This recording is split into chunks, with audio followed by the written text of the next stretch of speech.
रक्षाबंधन का पर्व, श्रावण का महीना, जनकपुर के समीप एक गांव में रहने वाली विधवा ब्राह्मणी का एकमात्र बेटा प्रयागदास। प्रयाग सबने राखी बांधी, बहनों ने अपने अपने भाइयों के हाथ में राखी बांधी। प्रयाग को किसी ने राखी नहीं बांधी। सभी होते हैं रिश्तेदार, जबकि जर पास होता है और बिगड़ जाता गरीबी में जो रिश्ता खास होता है। प्रयागदास रोते हुए आए, मां मुझे किसी ने राखी नहीं बांधी। मां ने आंखों में आंसू भरकर कहा कि बेटा तुम्हारे कोई बहन नहीं है, बहन होती तो तुम्हें राखी बांधती। मेरे कोई बहन नहीं है। अब नन्हा सा बालक, 9 वर्ष का बालक, वो कहे कि जब सबके हाथ पांव नाक कान है तो मेरे हाथ पांव नाक कान है, और जब सबके बहन है तो मेरे बहन क्यों नहीं है। मां कैसे समझाती, और बालक रोए। अंत में मां ने कहा कि बेटा तुम्हारी भी बहन है, पर वो यहां नहीं है, अभी अपनी ससुराल में है। मेरी बहन का नाम क्या है। मां कहती बेटा तुम्हारी बहन का नाम सीता है। उनकी ससुराल कहां, अयोध्या है। मैं जाऊंगा। मां बोली अभी नहीं, तू और बड़ा हो जा, फिर मैं ले चलूंगी तुझे। लेकिन बालक के मन में यह भाव, मेरी बहन, और मां ने केवल जनकपुर के नाते कह दिया, मिथिला के नतवा से बढ़ी गेले शान है। मिथिला के नाते से ये शान बढ़ गई।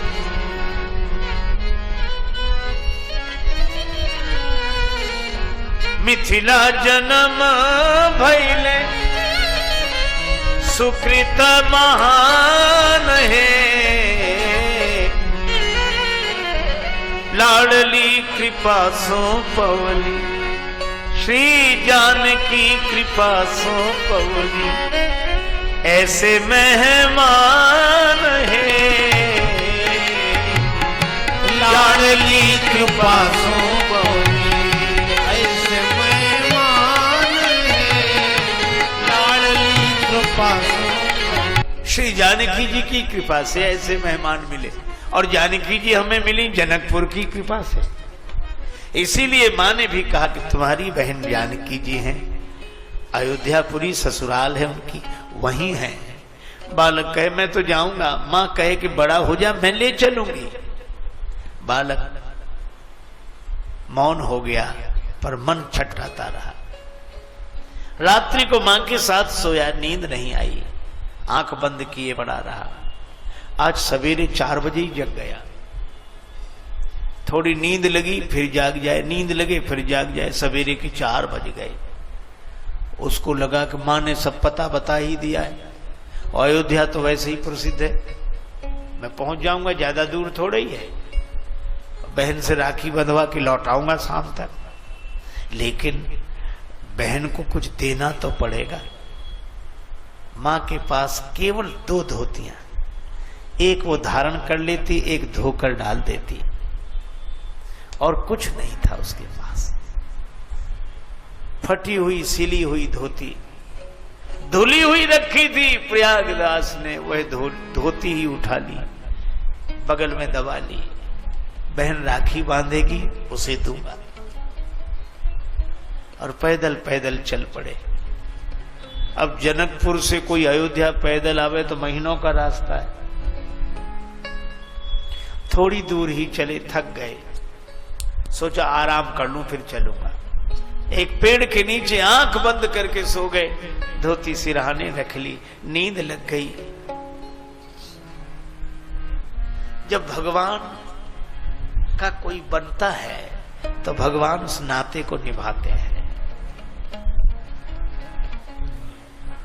भगवान बोले जे तो चले विनीत तू जगतज मेरी ओर, तू संसार छोड़कर जितना मेरी ओर चलता है, तेते पग मैं भी धरूं करूं कृपा की कोर।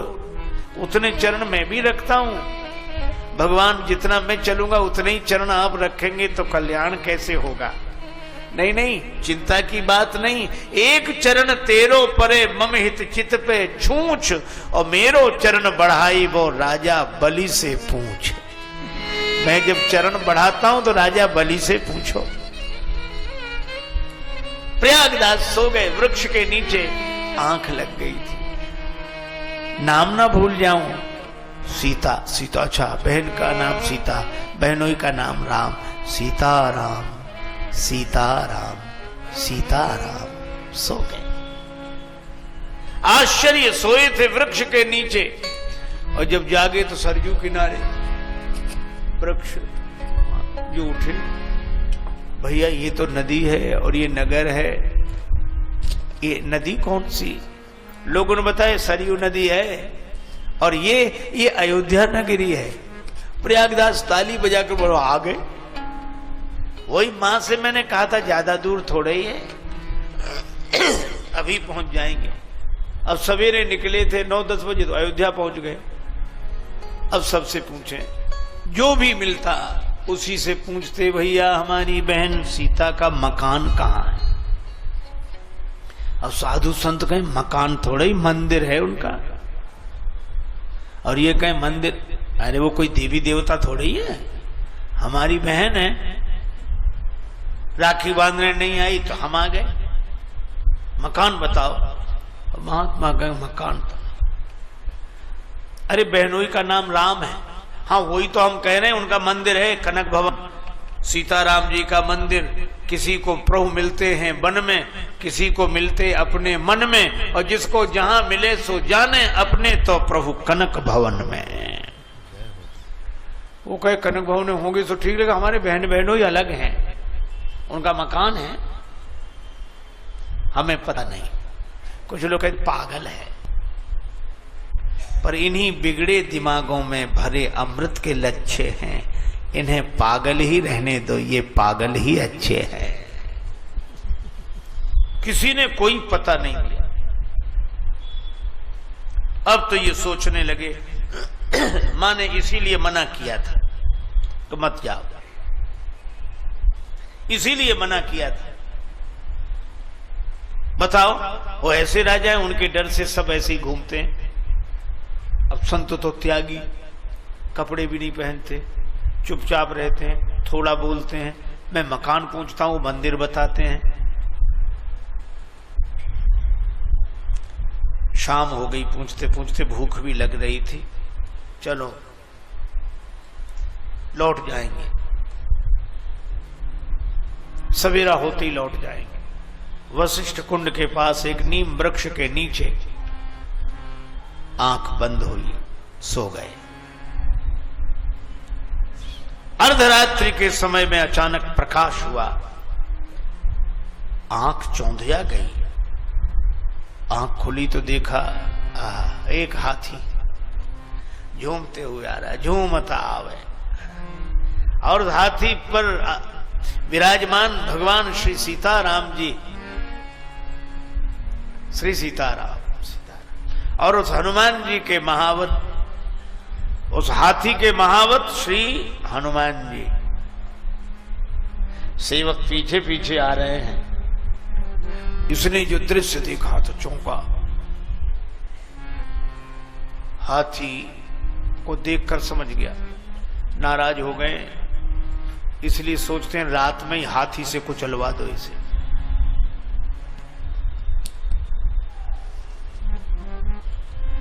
बड़े आदमी है ना, हम गरीबों से नाता हो भी तो बताने में शर्म लगती है। तो ये भी खड़ा हो गया, लेकिन ये क्या, हाथी को बिठाया गया, श्वेत रंग का हाथी।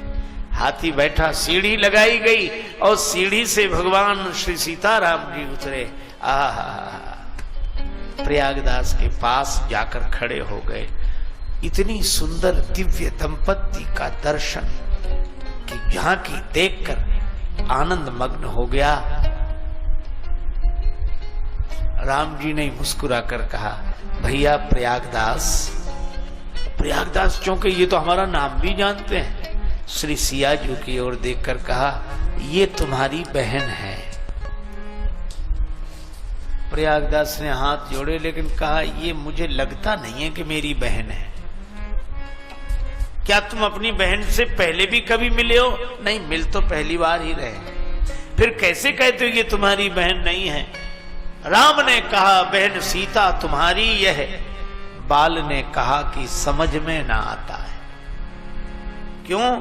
जब भाई को बहन मिलती है, विरह व्यथा से चरणों में लोट लोट कर रोती है बहन जब भाई मिल जाता है। भाई को देखकर बहन छाती से लिपट कर रोने लगती है। अगर ये मेरी बहन होती तो ऐसे खड़ी रहती? सीता माता के आंसू भर आए। भूल गई मैया पर भैया हमें भूले नहीं, भैरव सिया के उर्भाव भर आता है। रोने लगी सीता आंसुओं से पग धोने लगी, भाई भगनी का भगवान धन्य नाता है। श्री सीता जी ने राखी बांधी प्रयागदास के हाथ में। प्रयागदास का सिर झुक गया, आंसू बरसने लगे। धोती जो धुली हुई फटी सिली हुई साथ लाए थे, सिर झुकाकर वो धोती ही ऊपर कर दी। बहन, यह तुम्हारे लिए।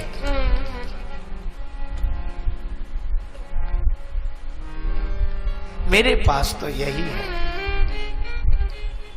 श्री जानकी जी ने कहा कि भैया, मैं जानती हूं मेरी मां के पास 2 ही धोतियां हैं, एक तुम लाए हो। वो एक धोती पहने रह गई, ये वापिस ले जाओ और मां से कहना कि उनके आशीर्वाद से मैं बहुत सुख में हूं, वो मेरी चिंता न करें। प्रयागदास को राखी बांधी। जानकी माता ने अपने हाथ से कुछ खिलाया। प्रयागदास भाव से भर गए। निर्निमेष नयनों से निहार रहे थे वह छवि, नेत्र प्रेमाश्रुओं से भरे हुए थे। धीरे धीरे वह दृश्य अदृश्य हो गया। हाथी पर बैठे श्री सीताराम जी, महावत ने हाथी को चलाया। जानकी माता हाथी पर बैठकर भी भरे नयनों से अपने भैया की ओर देख रही थी। प्रयागदास श्री जानकी माता की ओर। दृश्य अदृश्य हो गया। प्रयागदास रात भर रोते रहे। सवेरा हुआ, अब किसी से कुछ कहने की स्थिति नहीं। वशिष्ठ कुंड पर रहने वाले एक वैष्णव महात्मा सवेरे निकले और जब उन्होंने बालक को देखा समझ गए इसको श्री किशोरी जी की कृपा प्राप्त हो गई, यह भगवत भक्त है। हृदय से लगाया, अपने आश्रम पर ले आए। रोता रहा बालक, स्नान कराया। थोड़ी देर में 2 देवियां आईं, दोनों के हाथ में स्वर्ण थाल थे, भोजन व्यंजनों से भरा थाल।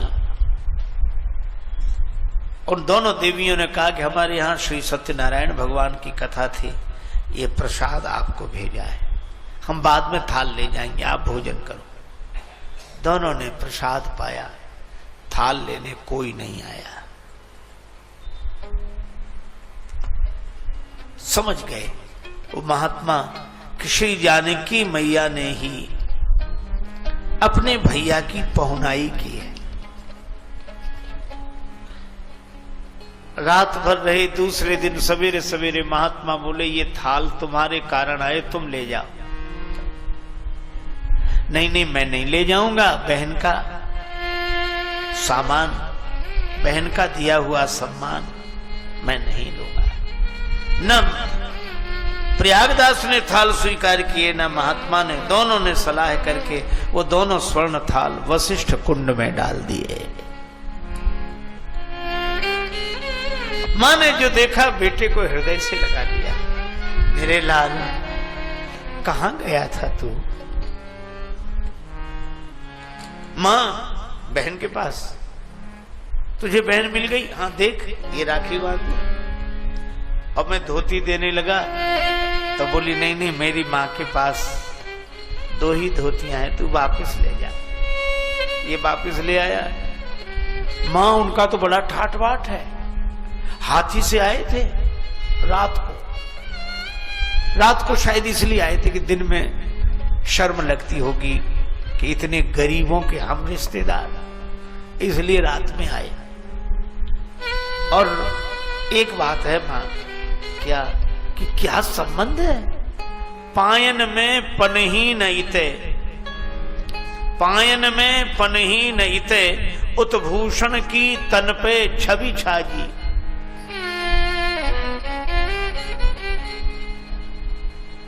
पायन में पनही न इते, उत्भूषण की तन पे छवि छाजी। और जाहे विनीत लिखी धरनी, तेही की भगनी गजराज बिराजी। हमारे भाग्य में धरती लिखी है और हमारी बहन हाथी पर बैठी। मान की बात नहीं, मन में चित्त में एक चोट लगी मुहे मांझी। और बात कहीं बहनी दुई चारी, पे बोले नहीं बहनोई मिजाजी। पर मां ने आकाश की ओर देखकर आंसू बहाते हुए हाथ जोड़े। वंदे विदेह तनया पद पुंडरीकम। श्री जानकी जी, आपने संबंध की लाज रख ली। अब प्रयागराज का मन घर में नहीं लगता, अब उन्हें लगता बहन के पास जाओ। बड़े हुए तब समझ में आई बात, अब क्या करूं? मां अस्वस्थ रहने लगी, सेवा करते रहे। जब मां का शरीरांत हुआ तब अंतिम संस्कार भोज भंडारा करके जन्मभूमि को प्रणाम करके अवध आ गए। अवध में एक वैष्णव संत से दीक्षा ले ली। दीक्षा लेकर श्री सीताराम जी का भजन करने लगे। नित्य कथा सुनने जाते, सीताराम सीताराम सीताराम सीताराम करते रहते। एक दिन भगवान की कथा में सुन लिया कि राम जी को वनवास हो गया। राम जी वन में चले गए, श्री जानकी जी भी साथ गई और लक्ष्मण जी भी साथ गए। ये कथा में सुना, अब बड़बड़ाने लगे, क्या हो गया है इनको? किसके घर में झगड़ा नहीं होता, पर इतने छोटे से झगड़े के कारण कोई वन में जाता है? पर कोई समझाने वाला भी तो नहीं था इन्हें। खुद गए तो गए, हमारी बहन को भी लेकर गए। और लक्ष्मण जी वो तो वैसे ही बड़े क्रोध में हैं, वो ही ले गए होंगे सबको। मिले तो फिर मैं बात करूं जरा इससे। रोते जाए। व्यास जी से पूछा, वन में गए? हाँ गए हैं ना, तो कहां होंगे इस समय? यही अंतर है, हम लोग कथा को जानते हैं पर भक्त लोग कथा को जीते हैं। कहां होंगे इस समय? व्यास जी ने सोचा ये बड़ी कठिनाई, पर उन्होंने कह दिया चित्रकूट में। अच्छा चित्रकूट में, तब ठीक है। जब किसी से कुछ नहीं मांगा, अब मांगने लगे, जो भी मिलता भैया कुछ दे दे। क्यों? अरे अब कलह किसके घर में नहीं होता? वो देखो सीताराम जी, वो बहन भैया, बहन और हमारे बहनों दोनों चले गए, लक्ष्मण भैया भी गए संग में। अब पछताते होंगे बेकार वन में आए। कितना कष्ट है वहां वन में, न बिछाने को न ओढ़ने को, नंगे पांव विचरण कर रहे, आज इस वृक्ष के नीचे, कल उस वृक्ष के नीचे। तो उनके लिए कुछ इंतजाम करना है। लोग प्रसन्नता से देते, संत मांग रहे हैं। पैसा इकट्ठा किया, 3 जोड़े जूते बनवाए, 3 जोड़े पलंग और 3 जोड़े गद्दा, तकिया, रजाई, आप आश्चर्य करोगे, इन्हें हम लोग पागल समझते हैं। ये तीनों पलंग, जूते, रजाई, गद्दा सब अपने सिर पर रखा और अयोध्या से पैदल पैदल चित्रकूट के लिए चले।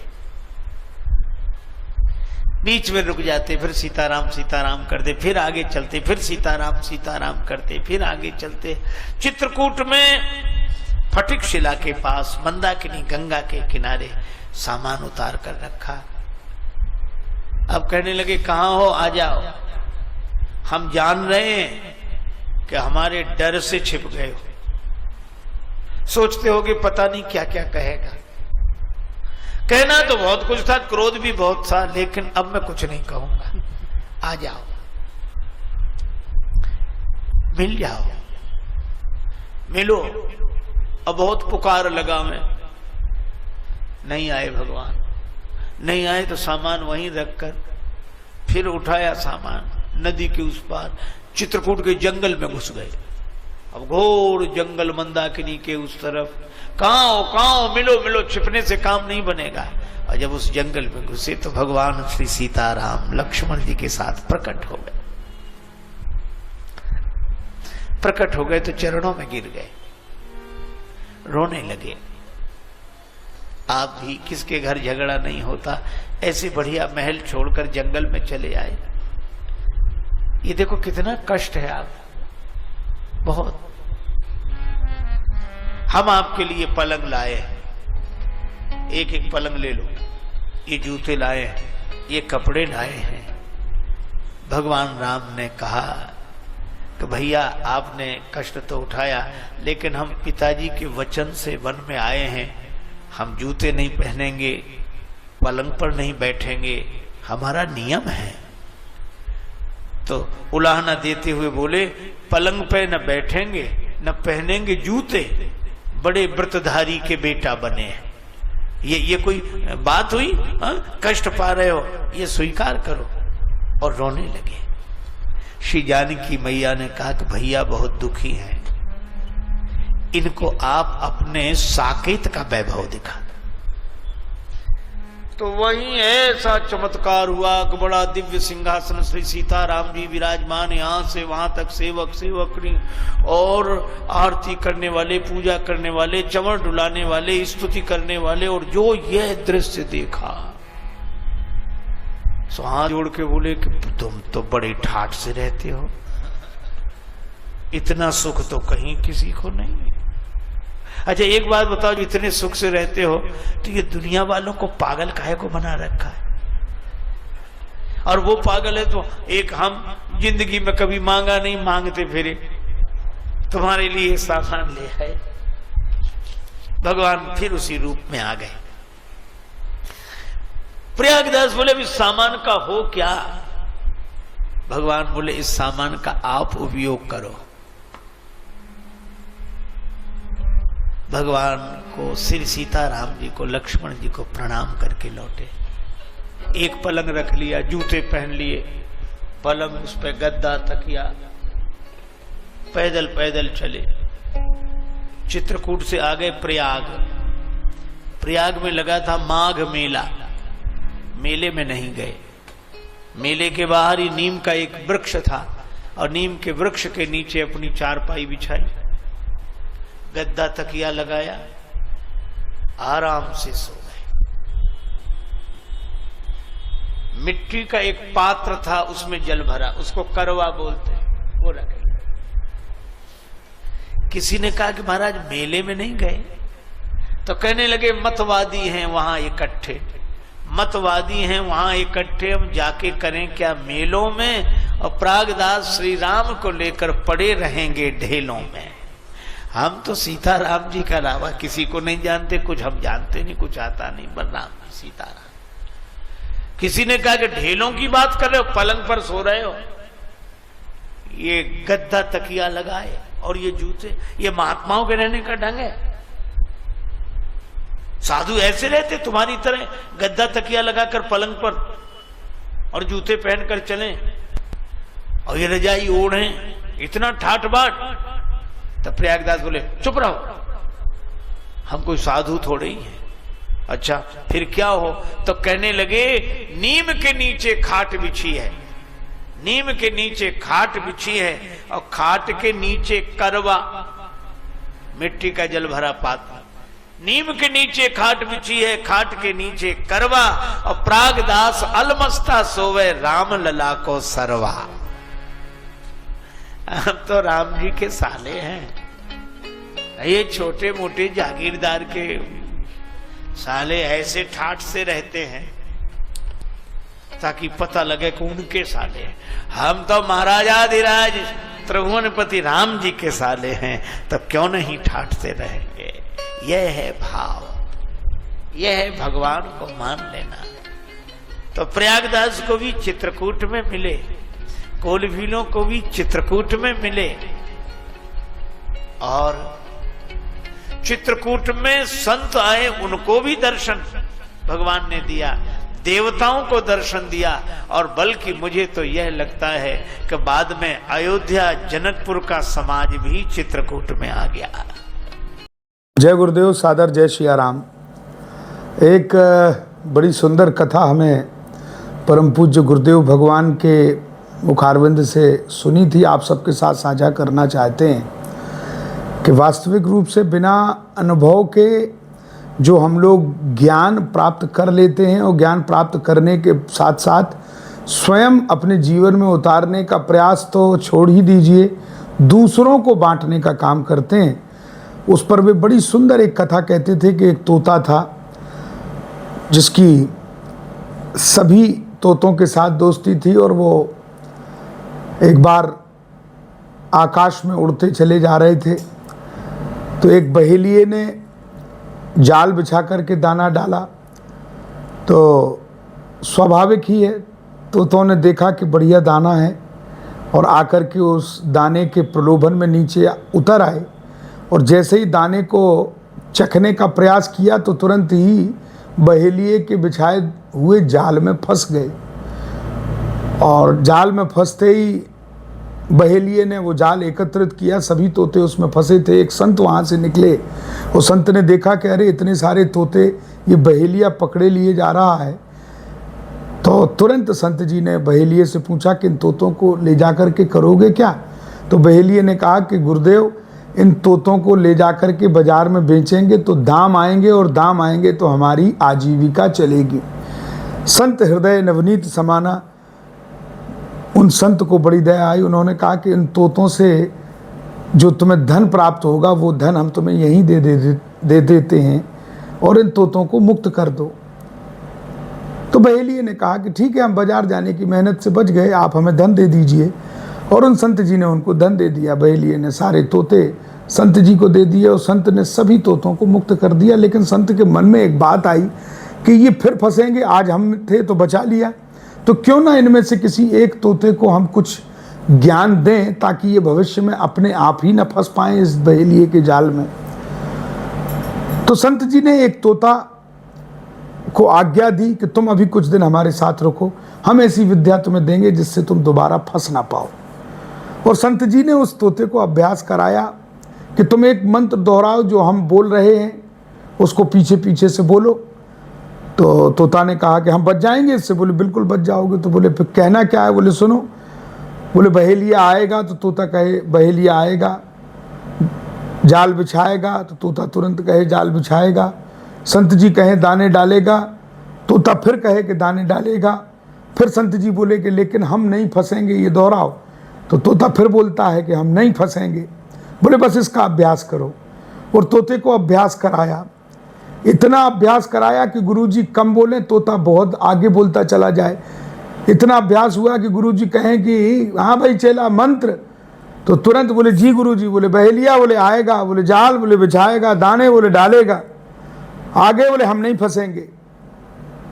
इतना अभ्यास कराया। बोले जाओ, ये मंत्र तुमने अब सिद्ध कर लिया है, और तोतों को भी यह बतलाओ ताकि वे बहेलिये के जाल से सदैव मुक्त रहें और उन्मुक्त गगन में विचरण करते रहें।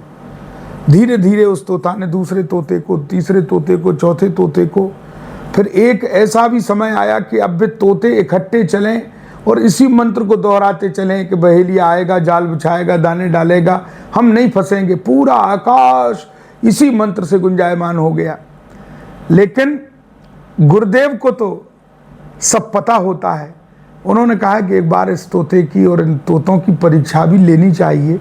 तो बहेलिया बेचारा बड़ा दुखी था कि गुरुदेव आपने तो पूरे आकाश में सभी तोतों को मुक्ति का उपाय बतला दिया, हमारी आजीविका तो समाप्त हो गई। तो गुरुदेव ने कहा कि चिंता मत करो, ये तोते हैं, एक बार परीक्षा लेना चाहिए। तो बोले क्या करें? बोले तुम ठीक वही करो जो करते थे। बोले जी गुरुदेव। बहेलिया गया, बहेलिए ने जाल बिछाया, दाना डाला और छुप करके देखने लगा। देखते हैं तो वो पूरा आकाश जो तोते चिल्लाते चले जा रहे, बहेलिया आएगा, जाल बिछाएगा, दाने डालेगा, हम नहीं फंसेंगे। ये कहते कहते उस दाने को देख करके तोते स्वाभाविक ही उस जाल में फंसते चले जा रहे और दाने के लोभ में, और बैठते चले जा रहे। और जैसे ही बहेलिए ने उस जाल को एक उसमें बांधा तो तुरंत जो ये मंत्र बोल रहे थे, मंत्र सब भूल गए, सब टिटियाने लगे, टें टें टें टें टें टें करने लगे। गुरुदेव आ गए, वो तो सब पहले से जानते ही थे, उनकी ही योजना थी। तो देखा तो सबसे पहले उनका ही चेला फंसा है। तो गुरुदेव ने बहेलियों को आदेशित किया कि सबको मुक्त करो, इस तोते से जरा हम बात करेंगे।